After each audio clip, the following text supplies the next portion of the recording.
Bonjour à tous, je suis Stéphanie Tartare, co-dirigeante du cabinet de recrutement Killing Job et experte des métiers de la finance. Dans cet épisode, je vous invite à décortiquer ensemble le phénomène du love bombing.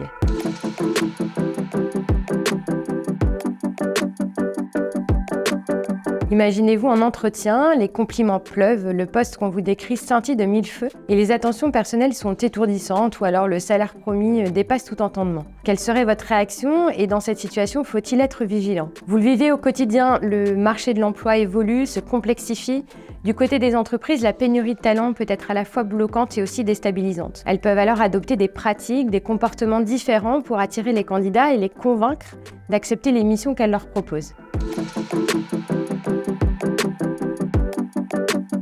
Le love bombing caractérise un phénomène précis qui consiste à submerger le candidat de compliments, de promesses attrayantes ou encore d'attention excessive. Le love bombing n'est pas le fait d'actes malveillants de la part d'une entreprise. Très souvent, il s'agit plutôt de maladresse ou de dérives qui sont liées à la situation du marché de l'emploi. Face à la situation pénurique actuelle, il émerge une forme de compétitivité entre les entreprises pour attirer et obtenir la signature d'un candidat. Et en voulant montrer son meilleur profil, l'entreprise peut parfois enjoliver la réalité, manquer de transparence ou encore passer des étapes précieuses dans un processus de recrutement.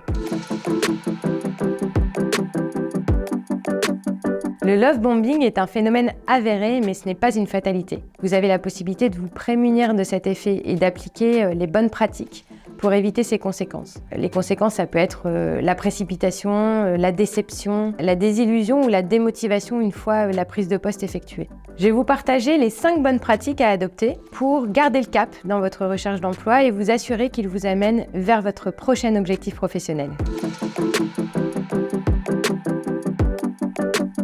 Lorsque certains points sont négociés en entretien, une évolution professionnelle dans 1 an ou alors une revalorisation de votre salaire à la fin de la période d'essai, assurez-vous d'avoir des écrits. N'hésitez pas à ce qu'ils soient détaillés si c'est en fonction d'objectifs par exemple.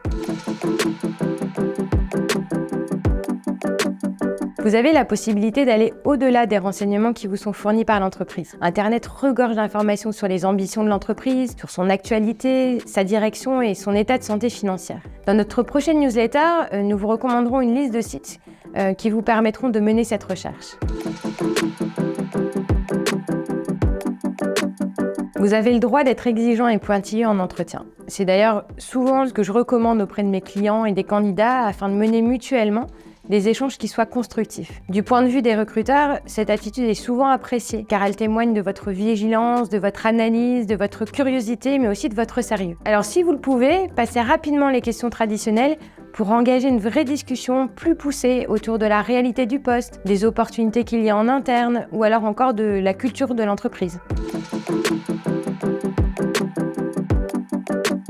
Je vous recommande de prendre le temps de la réflexion avant de signer tout contrat, au moins 24 à 48 heures. Ne vous sentez pas obligé de donner une réponse immédiate, même si l'employeur vous y presse. Cependant, n'oubliez pas de redonner votre motivation pour le poste et l'entreprise quand la proposition vous est faite. Remerciez le recruteur pour la proposition, informez-le du délai dont vous avez besoin pour lui apporter une réponse et pour aussi pouvoir maturer vos échanges.